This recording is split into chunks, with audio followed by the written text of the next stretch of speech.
사도신경으로 우리 믿음을 함께 고백하심으로 9월 11일 수요일 새벽 예배를 하나님 앞에 드리겠습니다.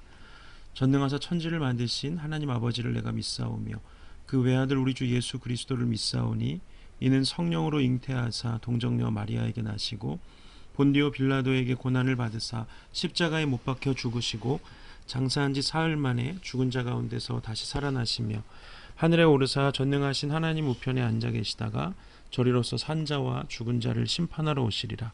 성령을 믿사오며 거룩한 공회와 성도가 서로 교통하는 것과 죄를 사하여 주시는 것과 몸이 다시 사는 것과 영원히 사는 것을 믿사옵나이다. 아멘. 오늘 우리에게 주시는 하나님의 말씀은 시편 43편 1절에서 5절까지 있는 말씀입니다. 시편 43편 1절에서 5절입니다. 하나님이여 나를 판단하시되 경건하지 아니한 나라에 대하여 내 송사를 변호하시며 간사하고 불의한 자에게서 나를 건지소서. 주는 나의 힘이 되신 하나님이시거늘 어찌하여 나를 버리셨나이까. 내가 어찌하여 원수의 억압으로 말미암아 슬프게 다니나이까. 주의 빛과 주의 진리를 보내시어 나를 인도하시고 주의 거룩한 산과 주께서 계시는 곳에 이르게 하소서. 그런즉 내가 하나님의 제단에 나아가 나의 큰 기쁨에 하나님께 이르리이다. 하나님이여 나의 하나님이여 내가 수금으로 주를 찬양하리이다. 내 영혼아 내가 어찌하여 낙심하며 어찌하여 내 속에서 불안해하는가. 너는 하나님께 소망을 두라. 그가 나타나 도우심으로 말미암아 내 하나님을 여전히 찬송하리로다. 아멘. 오늘은 시편 43편에 있는 말씀으로 빛과 진리를 갈망하는 삶이라는 제목을 가지고 함께 말씀을 나누겠습니다. 오늘 함께 읽은 이 시편 43편은 어제 그저께와 어저께 살펴보았던 시편 42편과 한 편에 원래 한 편의 시였다고 보는 견해들이 많습니다. 왜냐하면 시편 42편에서 두 번이나 반복된 구절 내 영혼아 어찌하여 낙심하며 어찌하여 내 속에서 불안해하는가 이렇게 시작하는 그 두 번 나오는 그 구절이 43편 마지막 절에서도 반복되어서 나오기 때문입니다. 그런 이유 때문에 같은 시로 원래 한 편의 시였다고 볼 수도 있고 혹은 이 시를 쓴 고라의 자손 중에 한 사람인 그 시인이 그 구절을 좋아해서 그 구절을 마지막에 썼을 수도 있을 것 같습니다. 뭐 하나의 시이든 아니면 나누어져서 쓰여진 시이든 우리는 이 시를 쓴 시인으로부터 낙심과 불안을 떨쳐버리고 하나님께 소망을 두는 그 법을 배울 수 있게 됩니다. 이 낙심과 불안이 엄습해오는 상황 가운데 놓여져 있는 시인은 하나님 앞에서 자기를 판단해 주실 것을 요청하면서 하나님 앞에 간구하죠. 오늘 1절 말씀에 보면 이렇게 고백을 합니다. 하나님이여 나를 판단하시되 경건하지 아니한 나라에 대하여 내 송사를 변호하시며 간사하고 불의한 자에게서 나를 건지소서. 이렇게 기도합니다. 하나님 앞에서 온전하고 의롭다고 말할 수 있는 사람은 한 사람도 없죠. 감히 하나님 앞에서 자기를 온전하다고 주장할 수 있는 사람이 어디 있겠습니까? 로마서 3장 20절에 보면 이런 말씀이 있죠. 그러므로 율법의 행위로 그의 앞에 의롭다 하심을 얻을 육체가 없나니 율법으로는 죄를 깨달음이니라. 아멘. 이 시인이 하나님 앞에서 자기를 판단하시고 변호하시고 구원해달라고 하는 그 간구는 자기의 어떤 율법적인 행위를 지금 내세우고 있는 것은 아닙니다. 예수님께서는 자기의 율법적인 행위를 가지고 하나님 앞에 자기의 의로움을 내세우는 자들, 그런 사람들이 바로 바리새인들과 사두개인들과 같은 사람들이었는데, 그런 자들을 향해서 오히려 회칠한 무덤이다, 또 독사의 새끼들아, 혹은 마귀의 자식들이다, 이렇게 책망하고 꾸짖으셨습니다. 그러니까 오늘 시인은 어떤 율법적인 행위를 가지고 하나님 앞에 나온 것이 아니라, 그 시인은 경건하지 아니한 사람들과 또 간사한 행위를 따르지 않고 하나님을 의지해서 살아온 자기의 삶을 하나님께 돌아보아 달라고 간구하고 있는 것입니다. 우리도 하나님을 따라서 살다가 또 하나님의 말씀을 순종해서 살아가기는 하지만 연약해서 넘어질 때도 있고 쓰러질 때도 있는 것이 사실이죠.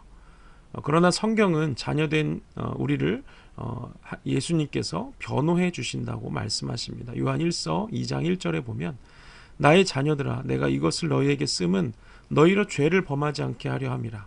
만일 누가 죄를 범하여도 아버지 앞에서 우리에게 대언자가 있으니 곧 의로우신 예수 그리스도라. 이렇게 말씀합니다. 부모는 자녀의 죄를 찾아내거나 고발하거나 그러려고 하지 않고 오히려 자식의 잘못이 드러나지 않게 해주려고, 가려주려고, 또 세상에 알려지지 않게 하려고 그렇게 하죠. 어떤 부모가 자녀의 죄를 까발려서 세상에 알리고 세상으로부터 비난을 받게 하려는 부모가 있겠습니까? 우리가 세상의 풍조를 따르지 않고 하나님의 자녀로 살아가다가 온전치 못하게 행할 때도 있고 또 연약해서 넘어질 때도 있지만, 하나님께서는 우리를 비난하시거나 정죄하시거나 심판하시는 분이 아니라는 것이죠. 다만 마귀가 계속해서 우리 스스로 정죄하게 하고 비난하게 하고 심판을 두려워하도록 거짓말로 속삭이는 것입니다. 로마서 8장은 우리에게 이렇게 말합니다. 그러므로 이제 그리스도 예수 안에 있는 자에게는 결코 정죄함이 없나니, 이는 그리스도 예수 안에 있는 생명의 성령의 법이 죄와 사망의 법에서 너를 해방하였음이라. 아멘. 우리는 내 공로나 내 업적 때문이 아니라 예수 그리스도의 피의 공로로 말미암아서 하나님의 자녀가 되었고, 하나님의 자녀가 된 자들에게는 결코 정죄함이 없이 죄와 사망의 법 아래 더 이상 살 필요가 없게 되었다는 것입니다. 구약의 성도들은 아직 예수 그리스도가 오시기 전에 살았던 사람들이지만, 그들이 구원을 받은 것도 그들의 의 때문이 아니고 또 율법을 행했기 때문도 아니고 장차 오실 예수 그리스도를 믿는 믿음 때문에 그들이 구원을 받은 것입니다. 예수님이 역사적으로는 지금으로부터 2000년 전에 이 땅에 오셔서 우리를 위해서 십자가를 지시고 우리를 구원하셨지만, 성경은 그분이 태초에 하나님과 함께 세상을 창조하셨고, 하나님이 말씀으로 세상을 창조하실 때 그 말씀이 육신이 되어 우리 가운데 오신 분이 바로 예수님이라고 이야기합니다. 그렇기 때문에 신구약을 막론하고 구원은 예수 그리스도를 믿는 믿음을 통해서만 얻을 수 있고, 예수 그리스도를 통해서 구원을 얻은 하나님의 자녀들은 누구든지 하나님이 그 사람을 예수 그리스도의 피를 보고 의롭다고 해주시는 것이죠. 이런 이유 때문에 우리는 하나님 앞에 우리의 억울함과 또 온전치 못함을 토로할 때 오늘 시편의 시인처럼 하나님 앞에 하나님 나의 재판관이 되어주시고 변호자가 되어주시고 구원자가 되어주십시오 하고 간구할 수 있는 것입니다. 내가 의를 행했기 때문이 아니고 우리가 예수 그리스도를 믿는 믿음이 있기 때문에 그의 공로로 인해서 우리를 재판하고 변호해달라고 간구할 수 있는 것이죠. 물론 하나님을 향해서 내 재판관이 되어주십시오, 나의 변호사가 되어주시고 구원자가 되어주십시오, 이렇게 기도하는 당사자가 의도적으로 악을 행하거나 또 세상을 즐기거나 죄악 가운데 거하면서 그렇게 기도할 수는 없겠죠. 그리고 그렇게 기도해서도 안 되겠죠. 어떤 사람들 중에는 하나님의 자녀라는 직분을 악용하는 사람들도 있습니다.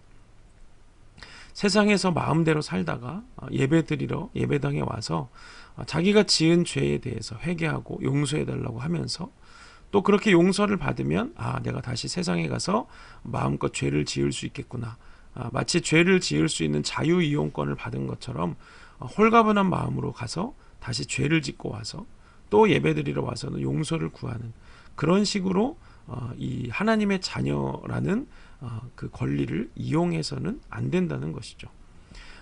그런 사람들을 하나님이 의롭다고 하시거나 그러지는 않는다는 것입니다. 그런 사람이 하나님의 자녀라고 할 수 없겠죠. 진짜 예수 그리스도의 십자가의 공로를 알고 그것을 믿음으로 하나님의 자녀가 된 사람들은 결코 그렇게 살아가지 못합니다. 오히려 하나님의 형상을 닮은 그 거룩한 자로 살아가기 위해서 몸부림치고 어둠과 거짓이 가득한 세상을 기뻐하지 않고 그러한 세상으로부터 자기를 지키고 보호해 주시기를 간구하겠죠. 그래서 오늘 시편의 시인도 이렇게 고백합니다. 3절에 보면 주의 빛과 주의 진리를 보내시어 나를 인도하시고 주의 거룩한 산과 주께서 계시는 곳에 이르게 하소서. 시인은 주님의 빛과 진리를 자기에게 보내달라고 간구하고 있습니다. 세상은 어둡고 또 거짓으로 가득하기 때문에 주님의 빛과 주님의 진리가 없으면 세상에서 하나님의 자녀로 살아갈 수가 없기 때문입니다. 시인의 몸은 비록 어둡고 거짓이 가득한 세상 가운데 있기 때문에 고난을 당하고 낙심하게 되고 또 절망 가운데 있을 수 있지만 그의 마음은 하나님이 거하시는 거룩한 시온산과 또 주님이 거하시는 약속의 성전, 약속하신 그 성전을 향하고 있다는 것입니다. 하나님은 우리의 외모가 아니라 우리의 중심을 보시는 분이시기 때문에 우리의 마음이 어디를 향해 있는지를 누구보다 잘 아시는 분이십니다. 우리의 몸이 예배당에 있어도 우리의 마음이 세상을 향해 있을 수 있고 또 우리의 마음은 세상에 있어도 몸이 세상에 있어도 우리의 마음은 늘 하나님을 모신 거룩한 성전이 될 수 있다는 것이죠. 그래서 고린도전서 3장 16절 17절에 이렇게 말씀하십니다. 너희는 너희가 하나님의 성전인 것과 하나님의 성령이 너희 안에 거하시는 것을 알지 못하느냐. 누구든지 하나님의 성전을 더럽히면 하나님이 그 사람을 멸시하시리라. 하나님의 성전은 거룩하니 너희도 그러하니라. 아멘. 성령님께서 우리 안에 거하신다고 성령은 말씀하시죠. 즉 우리의 마음이 바로 하나님의 거하시는 성전이라고 선포하고 있는 것입니다. 그래서 하나님을 모시고 있어야 할 우리의 마음에 하나님이 아닌 다른 것을 두고 있으면 하나님을 멸시하는 자라고 말씀하시고 그렇게 하나님을 멸시하는 자를 하나님도 멸시한다고 말씀하십니다. 우리가 하나님의 자녀라는 것은 하나님의 성령을 우리 안에 모시고 성령님과 함께 하나님과 동행하고 하나님을 존중하고 경외하는 삶을 살아가는 사람이 바로 하나님의 자녀이죠. 그런 하나님의 자녀가 이 어둠과 거짓이 있는 세상 가운데 살아가다 보면 낙심할 일도 만나고 절망할 일도 만나겠지만 그러나 하나님의 자녀는 하나님께 빛과 진리를 간구하면서 그 빛과 진리가 되시는 하나님이 내 마음에 오시기를 그래서 내 마음에 그 빛과 진리 되시는 하나님을 모시고 살기를 갈망하게 됩니다.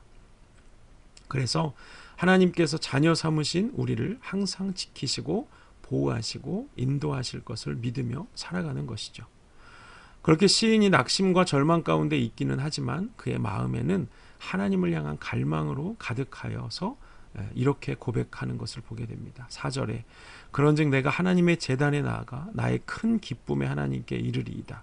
하나님이여 나의 하나님이여 내가 수금으로 주를 찬양하리이다. 지금 상황은 전혀 기뻐할 수 없는 상황이고 찬양할 수 없는 그런 상황일지라도 하나님을 내 안에 모시면 내 마음에 하나님을 모시면 그 큰 기쁨에 하나님이 나와 함께 하시고 하나님을 찬양하게 되는 것입니다. 하나님께서 이렇게 자기를 기뻐하고 사모하는 자녀를 잊지 않으시고 버리시지 않는다는 것을 우리는 기억해야 합니다. 그래서 우리 또한 어떤 절망적이고 낙심할 수밖에 없는 상황에 처한다고 할지라도 무엇보다 빛과 진리가 되시는 하나님을 기뻐하고 사모하는 마음만은 잃어버리지 않기 위해서 힘쓰는 성도들이 되시기를 주님의 이름으로 축복합니다. 아멘. 기도하겠습니다. 하나님, 우리가 어둠과 또 거짓이 가득한 세상 가운데 하나님의 자녀로 살아가는 것이 쉬운 일은 아니지만 그러나 빛과 진리가 되시는 하나님이 우리 안에 계시면 우리가 세상을 능히 이기고 또 우리가 절망과 낙심할 상황 가운데서도 늘 하나님으로 인하여 기쁨과 즐거움과 찬양을 하는 하나님의 자녀로 살아갈 수 있을 것을 믿습니다. 하나님, 우리도 오늘 시편 43편의 시인처럼 우리의 영혼이 낙심이 되고 절망이 되는 상황 가운데서 주님이 우리 안에 거하시기를 간절히 원하며 또 우리가 하나님을 그 기쁨으로 또 찬양할 그런 이유로 삼으며 살아가는 저희들 될 수 있도록 함께하여 주시옵소서. 이제는 우리 구주 예수 그리스도의 은혜와 하나님 아버지의 사랑과 성령의 교통하심이 어두운 세상 가운데, 거짓된 세상 가운데 주의 자녀로 살아가기로 결단하는 하나님의 자녀들 위해, 우리 부으시는 게 모든 성도들 위해 이제로부터 영원토록 함께 하시기를 간절히 축원하옵나이다. 아멘. 감사합니다. 오늘 수요일입니다. 저녁에 예배가 있습니다. 오늘 제가 여기 장봉도에서 이제 찬양 집회를 마치고 오늘 오전에 이제 들어가게 될 것입니다. 기도해 주셔서 감사하고 또 우리 저녁 예배 때 뵙도록 하겠습니다. 감사합니다.